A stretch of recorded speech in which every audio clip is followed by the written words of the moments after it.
ಸ್ನೇಹಿತರೆ, ಬಹಳ ಜನರು ಪ್ರಶ್ನೆಯನ್ನು ಕೇಳಿರಿ, ಈ ನವರಾತ್ರಿಯಲ್ಲಿ ಉಪವಾಸವನ್ನು ಯಾವ ರೀತಿ ಆಚರಣೆ ಮಾಡಬೇಕು ಅಂತ ಹೇಳಿ ಪೂರ್ಣ ವಿವರವಾಗಿ ತಿಳಿಸ್ಕೊಡ್ತೀನಿ ಅಂತ. ಈ ಉಪವಾಸದ ಬಗ್ಗೆ ಶಾಸ್ತ್ರದಲ್ಲಿ ಏನು ಹೇಳ್ತದ ಮೊದಲು ಅದನ್ನು ತಿಳ್ಕೊಂಬಿಡೋಣ. ಜೀವದ್ಭರ್ತರಿ ಯಾ ನಾರಿ ಉಪೋಷ ವ್ರತಚಾರಿಣಿ ಆಯುಷ್ಯಂ ಹರ್ತೆ ಭರ್ತು ಸಾ ನಾರಿ ನರಕಂ ಮೃಜೇತ ಅಂತ ಹೇಳಿ. ಅಂದರೆ ಯಾವ ಸ್ತ್ರೀಯು ಪತಿಯು ಬದುಕಿರುವಾಗಲೇ ಅತಿಯಾಗಿ ಉಪವಾಸಾದಿ ವ್ರತಗಳ ಆಚರಣೆಯನ್ನು ಮಾಡ್ತಾಳೋ ಅವಳು ತನ್ನ ಪತಿ ಆಯುಷ್ಯನ್ನು ಕಡಿಮೆಯಾಗುವುದಕ್ಕೆ ಕಾರಣ ಆಗ್ತಾಳೆ, ಅವಳಿಗೆ ನರಕ ಪ್ರಾಪ್ತಿಯಾಗ್ತದೆ ಅಂತ ಹೇಳಿ. ಅದಕ್ಕಾಗಿ ಹೆಣ್ಣು ಮಕ್ಕಳು ಅತಿಯಾಗಿ ಉಪವಾಸ, ನಿರಾಹಾರ ಉಪವಾಸ ಈ ರೀತಿಯಾಗಿ ಮುತ್ತೈದೆಯರು ಮಾಡಬಾರ್ದು ಅಂಥೇಳಿ ಶಾಸ್ತ್ರ ಹೇಳ್ತದೆ. ಇನ್ನು ಕೆಲವು ಉಪವಾಸಗಳನ್ನು ಹೆಣ್ಣು ಮಕ್ಕಳು ಮಾಡಬೇಕು. ಏಕಾದಶಿ ಉಪವಾಸ, ಗೌರಿ ವ್ರತ ಉಪವಾಸ, ಸೌಭಾಗ್ಯ ವ್ರತ ಮಾಡಿದಾಗ, ಈ ಚತುರ್ಥಿ ವ್ರತವನ್ನೆಲ್ಲ ಮಾಡಿದಾಗ ಒಂದು ಹೊತ್ತು ಊಟ ಇರ್ತದೆ. ಅಂದರೆ ಸಂಕಷ್ಟ ಚತುರ್ಥಿ ಮಾಡಿದಾಗ ಬೆಳಗ್ಗೆ ಉಪವಾಸ ಮಾಡ್ತೀವಿ, ಸಾಯಂಕಾಲ ಊಟವನ್ನು ಮಾಡ್ತೀವಿ. ಇದು ಈ ರೀತಿಯ ಉಪವಾಸಕ್ಕೆ ಯಾವುದೇ ನಿಬಂಧನೆಗಳು ಇರೋದಿಲ್ಲ. ಆದರೆ ಈ ಕೆಲವೊಬ್ರು ಏನು ಮಾಡ್ತಾರೆ ಅಂದರೆ ಈ ನವರಾತ್ರಿಯಲ್ಲಿ ಅತಿಯಾಗಿ ಉಪವಾಸವನ್ನು ಮಾಡ್ತಾರೆ. ಈ ಉಪವಾಸಗಳು ಈ ನವರಾತ್ರಿಯಲ್ಲಿ ಹೆಂಗಿರಬೇಕು ಅಂತಂದರೆ ಅದು ನಮ್ಮ ಕುಲಧರ್ಮದಿಂದ ಬಂದಿರಬೇಕು. ನಮ್ಮ ಅತ್ತೆ ಮಾಡ್ತಿರ್ಬೋದು, ಅವ್ರ ಅತ್ತೆ ಮಾಡ್ಕೊಂಡು ಬಂದಿರ್ಬೋದು. ಈ ರೀತಿ ಮನೆತನದಲ್ಲಿ ನವರಾತ್ರಿಯಲ್ಲಿ 9 ದಿವಸ ಉಪವಾಸ ಮಾಡಿ 10ನೇ ದಿವಸ ಉಪವಾಸ ಮರೆದು ಊಟವನ್ನು ಮಾಡುವುದು ಕೆಲವರ ಮನೆಯಲ್ಲಿ ಪದ್ಧತಿ ಇರ್ತದೆ. ಅದಕ್ಕೆ ಕುಲಧರ್ಮ ಅಂತ ಹೇಳ್ತೇವೆ. ಈಗ ಕೆಲವರು ಏನು ಮಾಡ್ಲಿಕ್ಕೆ ಇತ್ತೀಚೆಗೆ ಅಂದರೆ ಯಾರ್ಯಾರೋ ಏನೇನೋ ಹೇಳ್ತಾರೆ ಅಂತ ಕೇಳಿ ನಾನು ಉಪವಾಸ ಮಾಡಬೇಕು, ಅವ್ರು ಮಾಡ್ತಾರೋ ಉಪವಾಸ ನಾನೂ ಮಾಡಬೇಕು. ಅಷ್ಟೆಲ್ಲ ಉಪವಾಸ ಎಲ್ಲವನ್ನ ಮಾಡಿದ ಮೇಲೆ ಕೆಲವು ಸಲ ಅನ್ನಿಸ್ತದೆ, ಅಯ್ಯೋ ನಾ ಇಷ್ಟು ಉಪವಾಸ ಮಾಡಿದರೂ ಯಾವುದೇ ಪೂಜೆ ನಂಗೆ ಫಲ ಕೊಟ್ಟಿಲ್ಲ. ಅವ್ರು ಯಾವ ಪೂಜೆ ಮಾಡದೇ ಇದ್ದರೂ ಕೂಡ ಅವ್ರು ಎಷ್ಟೊಂದು ಶ್ರೀಮಂತರಾದರು, ಅವರು ಹಣವನ್ನು ಗಳಿಸಿದರು.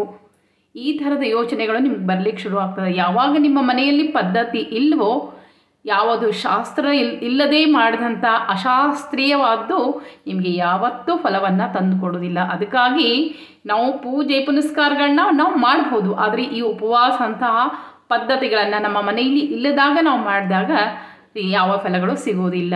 ಇನ್ನು ಏಕಾದಶಿ ಉಪವಾಸ ಇರ್ತದೆ, ಆ ದಿವಸ ಇನ್ನು ತೆಗೆದುಕೊಳ್ಬಾರ್ದು. ಸಾಕ್ಷಾತ್ ಲಕ್ಷ್ಮೀ ದೇವಿ ಸಹ ಉಪವಾಸ ಆಚರಣೆಯನ್ನು ಮಾಡ್ತಾಳೆ. ಆ ದಿನ ಕೂಡ ಕೆಲವರಿಗೆ ಆಗದೆ ಇದ್ದರೆ ಹಾಲು ಹಣ್ಣು ತೆಗೆದುಕೊಂಡು ಉಪವಾಸ ಮಾಡ್ಬೋದು.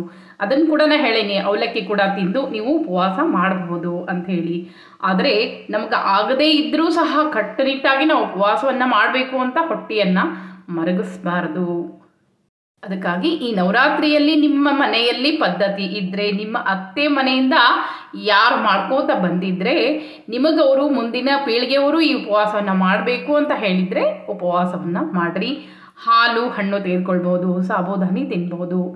ಈ ರೀತಿಯಾಗಿ ಉಪವಾಸವನ್ನು ಅದರದ್ದೇ ರೀತಿಯಲ್ಲಿ ನಿಮ್ಮ ಮನೆಯಲ್ಲಿ ಯಾವ ರೀತಿ ಮಾಡ್ಕೊಟ್ಟು ಬಂದಿರೋ ಅದೇ ರೀತಿಯಾಗಿ ಉಪವಾಸವನ್ನು ಮಾಡಿರಿ. ಇನ್ನು ಏಕಾದಶಿ ತಿಥಿ ನಮ್ಮ ಮನೆಯಲ್ಲಿ ಯಾರು ಹಿರಿಯರು ಮಾಡ್ತಿದ್ದಿಲ್ಲ, ಈಗ ಏಕಾದಶಿ ಉಪವಾಸ ನಾವು ಮಾಡ್ಲಿಕ್ಕತ್ತೀವಿ. ಇದು ಶಾಸ್ತ್ರ ಸಮ್ಮತವಾದ ಉಪವಾಸ. ಇದಕ್ಕೆ ಮನೆಯಲ್ಲಿ ಪದ್ಧತಿ ಬೇಕು ಅಂತ ಏನೂ ಇಲ್ಲ. ಈ ದಿನ ಉಪವಾಸ ಮಾಡಿದ್ರೇ ನಮಗೆ ಶ್ರೇಷ್ಠತೆ. ಈ ಏಕಾದಶಿ ಉಪವಾಸನ ಯಾರು ಬೇಕಾದರೂ ಆಚರಣೆಯನ್ನು ಮಾಡ್ಬೋದು.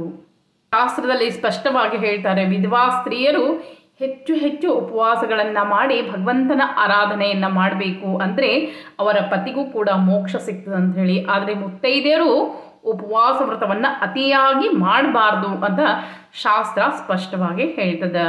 ಅತಿಯಾಗಿ ಉಪವಾಸ ಮಾಡಿದರೆ ಪತಿಯ ಆಯುಷ್ಯ ಕೂಡ ಕಡಿಮೆ ಆಗ್ತದೆ ಅಂಥೇಳಿ.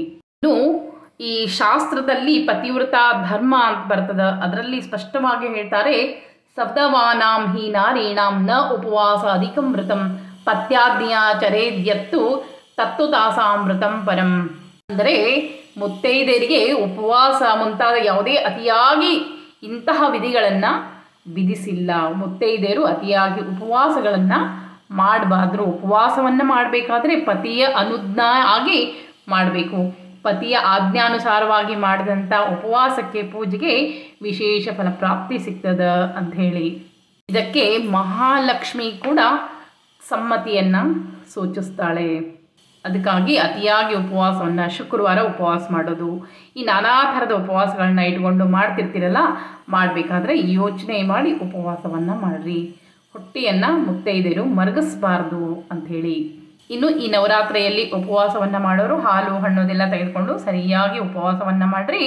ಯಾರ ಮನೆಯಲ್ಲಿ ಉಪವಾಸ ಇಲ್ಲ ಅವರು ಉಪವಾಸ ಮಾಡಿಬಿಡ್ರಿ. ನಿತ್ಯ ಒಂದೊಂದು ಅಡುಗೆಯನ್ನು ಹೇಳ್ತಾ ಹೋಗ್ತೇನೆ. ನೈವೇದ್ಯದ ಅಡುಗೆ ನೈವೇದ್ಯವನ್ನು ಮಾಡಿ ಮನೆ ಮಂದಿಯೆಲ್ಲ ಕೂತು ಸಂತೋಷವಾಗಿ ಊಟವನ್ನು ಮಾಡಿರಿ.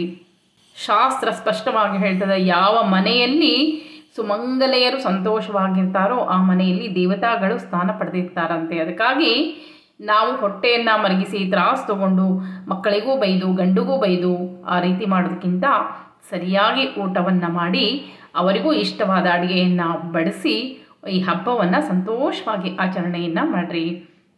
ಪೂಜೆಯನ್ನು ಹೇಳ್ಕೊಡ್ತೀನಿ, ಪೂಜಾ ಮಾಡಿರಿ. ಬೇಕಾದಷ್ಟು ದೇವತೆಯ ಆರಾಧನೆ ಮಾಡಿರಿ, ದುರ್ಗೆಯನ್ನು ಆರಾಧನೆ ಮಾಡಿರಿ. ಎಲ್ಲ ಸಂಕಷ್ಟಗಳು ಕಳೀತದೆ. ಸುಮ್ಮನೆ ಯಾರೋ ಮಾಡ್ತಾರಂತೆ ಈ ಉಪವಾಸವನ್ನು ನೀವು ಮಾಡಲಿಕ್ಕೆ ಹೋಗಬೇಡ್ರಿ. ಅದು ಮನೆತನದಿಂದ ಬಂದಿದ್ದರೆ ಮಾತ್ರ ಉಪವಾಸ ಮಾಡಿದರೆ ಶ್ರೇಷ್ಠ. ಉಪವಾಸ ಕೂಡ ಎಲ್ಲಿವರೆಗೂ ಮಾಡಬೇಕು ಅಂತಂದರೆ ಪಾಡ್ಯದಿಂದ ಹಿಡಿದು ನವಮಿಯವರೆಗೆ ಉಪವಾಸ ಮಾಡಿ ದಶಮಿ ದಿವಸ ಎಲ್ಲರ ಜೊತೆ ಅಡುಗೆ ನೈವೇದ್ಯ ಮಾಡಿ ಊಟವನ್ನು ಮಾಡ್ಬೋದು. ಇನ್ನು ಮುಂದಿನ ವಿಡಿಯೋದಲ್ಲಿ ಘಟ್ಟ ಸ್ಥಾಪನೆ ಆಗಿರ್ಬೋದು, ದೀಪ ಸ್ಥಾಪನೆ ಆಗಿರ್ಬೋದು, ಮತ್ತು ಕಲಶ ಸ್ಥಾಪನೆ ಆಗಿರ್ಬೋದು.